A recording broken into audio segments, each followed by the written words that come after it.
या दिवाळीला तुम्हाला पण पौष्टिक असा गव्हाचा चिवडा करायचा आहे का? तर चला मग बघूया.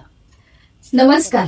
मंजिरी रेसिपीमध्ये आपले स्वागत आहे. आपण दिवाळीचे फराळाचे पदार्थ करत आहोत आणि चिवडा हा तर दिवाळीच्या काळातला मुख्य पदार्थ आहे. तो सगळ्यांच्याकडे केला जातो. वेळा पोह्यांचे चिवडे करतात, पातळ पोह्यांचा चिवडा केला जातो. पण आज मी तुम्हाला गव्हाच्या लाहीचा चिवडा करून दाखवणार आहे. कोल्हापुरातील मुलानी ट्रेडर्स आहेत, ज्यांचं रिलायन्स मॉल जवळ फूड मॉल आहे. तिथे ह्या गव्हाच्या लाह्या मिळतात. तर ह्याचा आज आपण चिवडा करणार आहोत.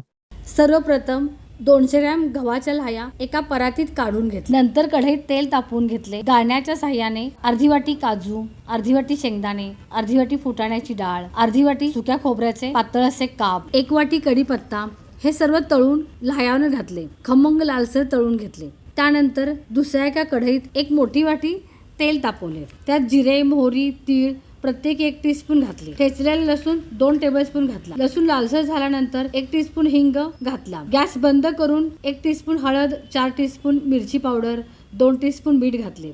ही फोडणी गव्हाच्या लाह्यांवर ओतली. थोडे मिक्स करून घेतले. नंतर त्यावर 2 टेबलस्पून चिवडा मसाला, 1 टीस्पून पिठी साखर घातली आणि छान एकजीव करून घेतले.